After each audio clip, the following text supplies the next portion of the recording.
Hey guys, what's up? It's me again. Today, I want to make a video about some stuff that I didn't go too in depth with in the last video, and that's specifically enemies that I really like.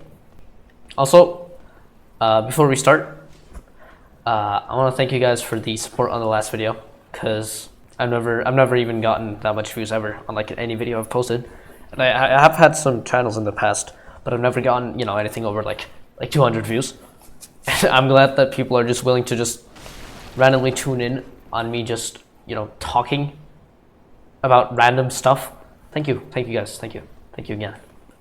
One thing I really like about enemies in Souls games in general is that sometimes when you're fighting them, or in general when you're fighting enemies in Dark Souls in specific areas, you genuinely feel like you're fighting like actual wildlife, which is super cool in my opinion, because I like anything regarding animals or any cool creatures in games. Like for example, in Dark Souls 1, you see those weird stingray frog enemies that jump out of the water in Darkroot Garden. I'm not sure if you guys remember those guys. They're very peculiar, and they're not, they're obscure little enemies that you barely see. Or the enemies in Darkroot Garden also, like the snakes that are wrapped around the tree that you don't expect to see at all. And those kind of enemies, they barely appear, and they're only in one area. That's it's cool. I like it. Demon Souls also has a lot of these kind of enemies. I did talk about them in the last video, specifically like the big tardigrade guys, or like the flying manta rays. Yeah, anywho, we can actually start talking about some enemies now. First enemy I want to talk about, or I want to mention, is the hoplite, because I feel like they're just so cool because of their whole hoplite thing in general. Because you feel like you're fighting like an actual human hoplite. I like how detailed it is. It even has like cracks in it, and the cool little symbol. Not exactly sure what that is. I'm trying to figure it out, but I think it's really just a symbol. I like it because you feel like you're fighting an actual hoplite, especially when they hurl spears at you. Here, let's see if I can get them to do that. Yeah, see that? It's so cool. It's so cool looking. Even their spears covered in their little tar or goop, whatever they're made of. One other thing I like about them is how in the Phalanx boss fight, they all go in like a really cool like battle formation. And that's the cool part of it. It looks cool. I also like how their goop moves. You see that? Ew. What I think they're made of? Tar. I'd assume it's like tar. These guys do come back in later games as silver tears, and you see it in Elden Ring. You don't see it anywhere else, but you see it in Elden Ring. They're basically like the same thing. They hurl spears at you, but not exactly spears. They form a spear out of their own goop, and some of them have shields also, similar to this. But yeah, nothing else too crazy about these guys. I just really like them. Next up, I want to mention the silver skeletons, or just the skeletons in general in World 4. First of all, they look really cool because they're really robotic, and they're like prime skeletons, like skeleton prime, you know what I mean? And I really like how when they breathe, they release the breath. I don't know if you can see it right there, but when they breathe, you can see their breath. You can see it slightly here, the little blue particle in front of his main mouth there. I like how they sound, and I like how they look. But there's a few things that I've missed about them, and I don't know how exactly. I really like their plates. Yep, there's just 2 plates there that I didn't see before. There's one there. There's another one here. They look really cool. It's really cool, and they have this little cool little shape on them. But one thing I did miss about these guys, and I don't know how, but if you see that, there's another skull on their chest. I'm not exactly sure what skull that is. I thought it was like a canine at first. But if any of you know what kind of skull that is, please let me know. Another thing, about this skull is that it actually connects to his bottom chain skull which connects to this. I never saw this before, and it's so peculiar. There's another set of teeth there, and it connects right on top of this one. It's supposed to, at least. Never actually see it do that, I think. There's also the black skeletons that are Terminators. They have the same kind of thing going on there on the chest, I think. Yep, that's the same. But instead of, well, of course their main color is now black, but instead of the purple plating, they have gold plating, which is super cool, and they have like a little chain around it. A little bit of other accessories going on here, like on his back. You see these things? I don't know what they are exactly. So if any of you know, please let me know as well. But anyway, here's a thing I like about them too, is their kilt. I like how they have a kilt. The golden skeletons also have like the same exact kilt, but it's really, really nice looking. I really like them. But overall, they do have a pretty complex design going on. I know this might be a lot of you guys' favorite enemy in the game. These skeletons specifically, not only this one. Because, well, obviously, what's not to love? He's like dual-wielding katanas. Come on, that's fucking sick. Next enemy. I did obviously mention these guys in the last video, but I thought I'd still do it here since the video's focus is about, you know, enemies. I thought I'd mention these guys because I really, really like them. I like their abnormally long tail. I like their eyeballs, and I overall just like them because they're so peculiar. Also, next up I want to mention the crystal lizards in this game. As you might know, crystal lizards have had quite an evolution or an advancement in their design in FromSoft games.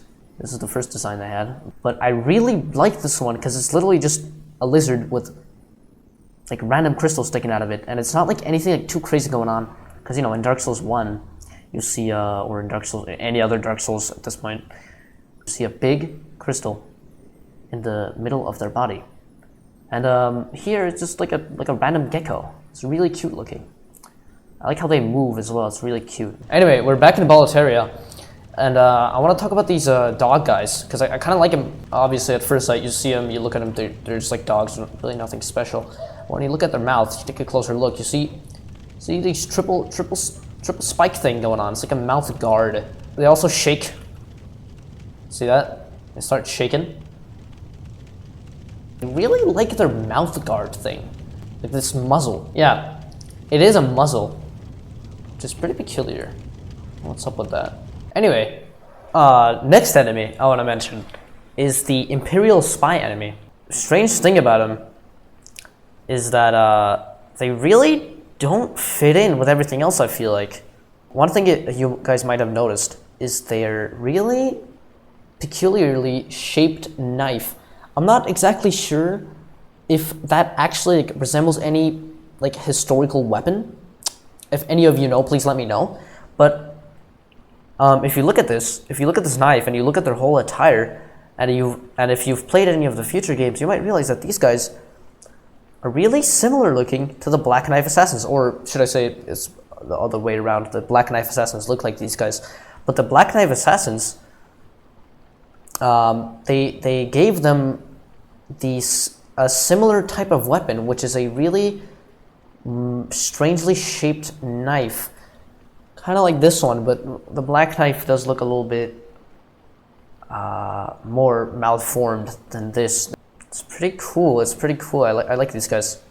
Also, around in the same area, you will find these guys, and this is a bit of an honorable mention because these guys aren't animals or anything super special, because they're just normal soldiers. There's nothing super crazy going on, but you know, I like them because just like the Imperial Spies, they're really just normal people.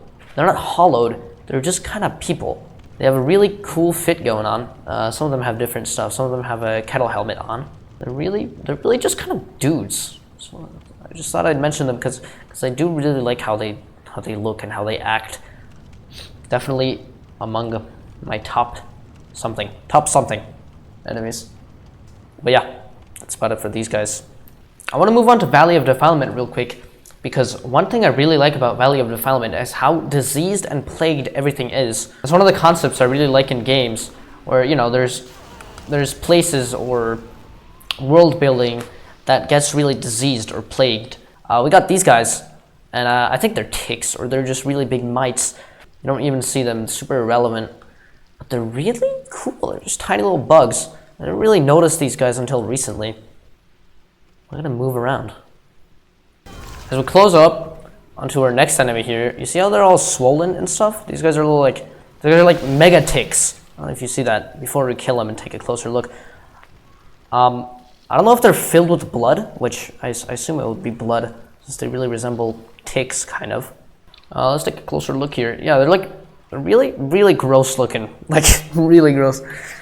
They're pretty cool though, because they're just kind of hanging around here. They don't really do much. I don't even know if they attack you, to be completely honest with you. See, this one's all filled up with blood. Pretty gross looking. They kind of look like Half-Life head crabs. They have these little serrated tooth mouths. I don't really know what's going on with that. Super weird. They're cool though. I want to mention these really peculiar jellyfish or jellies in the Valley of Defilement swamp area after the Leechmonger. They're pretty much just like jellyfish, but like disgusting swamp versions, but they're really cool. I'm a big fan of jellyfish in general, and the way they move and whatever they do. You can see there's some dead ones, or the ones that turn into stone almost. I think that's what that is. Let's see if we can get a closer look at the underside here. Look at that. They have these little hooks on their jellyfish tentacle things. You don't really see any other jellyfish type enemies except in Elden Ring and any other Souls games, which is pretty peculiar because they do tend to repeat a lot of stuff through the games. And I'm a big fan of these guys. I like them a lot. Anyway, we're moving into Stonefang Tunnel now, because I do wanna cover like 2 enemies here. And those enemies are these fire lizards, and as you can see, they're pretty similar looking to the crystal lizards, but you know, they're covered in lava. They're just like red little guys, and they're all goopy. As you can see, there's a lot of goop going on. They're made of lava and stuff, you know, and they're like hanging around this little lava pit here. I really like them because they're pretty cute, and they make these cute little sounds. Yeah, let's see if we can hear that. Ooh, yeah, so cute. Look at them move. I do wish we got to see more of these kind of gecko guys in other Souls games. They all drop off when you get close, and they all go in this little pit, kind of like run away from you. A pretty unremarkable mention here, but I'm sure you guys know the rock worm enemies in, you know, Stonefang Tunnel, but one thing I really like about them is how they leave their, it looks like they kind of molted, how they leave their old skin here, or it's them dead, or I don't know exactly what it is, but I really like how it's just like hanging around in a few areas, and it's like blocking off certain pathways. I'm a big fan of that. It's like they're like fossils almost. So I'm not really sure what's up with these floating balls of explosion. They're pretty unremarkable, but they're really peculiar. I don't know what's up with them. I don't even know if you can count these guys as enemies, but that's what they are, I guess. And yeah, here they are, the giant tardigrade guys that I really like. They're so cute. They're so cute. Look at them. I like their extending little mouth needle thing. And I want to know if tardigrades also have these spikes, and I think they do, right? If I'm not mistaken, I think they do. But yeah, I thought I'd mention these guys again because I really like them, and I thought they'd get another little comeback. I think they're so cute. But guys, yeah, that's it. There's really, you know, there's actually, if you look into it, there's actually not that many enemies in Demon Souls, but I did cover what I liked. I did skip out Tower of Latria because there isn't really any specific enemies that I like that much there. That's about it for this video. Thank you guys for watching. I really appreciate it, and I would like to hear your guys' thoughts in the comments also. I'll see you guys later. Thank you for watching. Bye.